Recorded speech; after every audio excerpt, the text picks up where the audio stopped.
Hello friends, welcome to our channel. మా గార్డెన్లో ఉన్న కొన్ని రోజ్ ప్లాంట్స్ని మీకు చూపిస్తాను.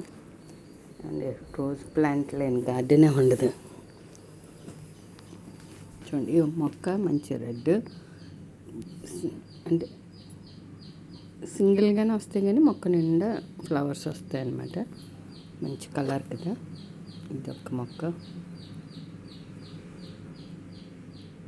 చాలా మంచి కలర్. ఇది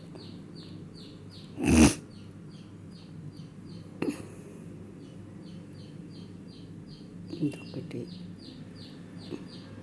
అప్పుడప్పుడు మనకి గార్డెన్ విజిట్ చేసినప్పుడు నచ్చిన కలర్స్ కావాలనుకున్న కలర్స్ మొక్కలు దొరుకుతూ ఉంటాయి. మనం అలా కలెక్ట్ చేసుకోవాలి. ఇదొక కలర్ ముద్ద. పెద్ద సైజు రాదు, కానీ ఈ సైజే వస్తాయి. మొక్క నిండా పువ్వులు వస్తాయి. ఇది కూడా చాలా మంచి మొక్క అండి. దీనికి ఇది డాక్టర్ పింక్.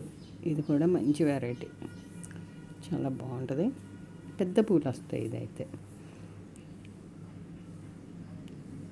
ఇది కూడా బాగా పోస్తుంది. చాలా బాగుంటుంది కలర్ కూడా. ఏం లేదండి, పూలు అయిపోయిన వెంటనే గులాబీల్లో ఆ కొమ్మలు తీసేసుకోవాలన్నమాట. ఇప్పటికప్పుడు ఒక 15 డేస్కి ఒకసారి ఏదైనా కంపోస్ట్ కానీ లేదంటే ఏదోటి మన గార్డెన్ సాయిల్, ఆ సాయిల్ గుల్ల చేసుకోవడం ఏదో ఒకటి ఇస్తూ ఉండాలి. ఫెర్టిలైజర్ ఎండిపోయిన ఆకులు అయ్యామని ఉంటే, కొమ్మలు ఉంటే కట్ చేసేసుకుంటూ ఉండాలి. అప్పుడప్పుడు పుల్లటి మజ్జిగ ఇవ్వండి, బాగా పోస్తాయి అన్నమాట. గులాబీలు మస్టర్డ్ కేక్ ఏమి లేకపోతే పిండి, వేరుశనగ చట్నీ, పిక్కలు అవన్నీ కూడా గ్రైండ్ చేసేసి ఒక 2 రోజులు వాటర్లో పెట్టి మీరు మొక్కలకి ఇచ్చేయండి. మంచి ఫ్లవరింగ్ ఉంటుందన్నమాట. ఇదొక colour. Thank you for watching. Please like, share and subscribe. మీకు ఈ వీడియో నచ్చినట్టయితే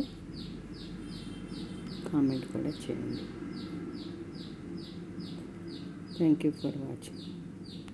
గార్డెన్లో పెట్టండి తప్పకుండా గులాబీ మొక్కలు. మీకు ఏదైనా తెలియకపోతే అడగండి, మేము ఫాలో అవుతాం. Thank you for watching.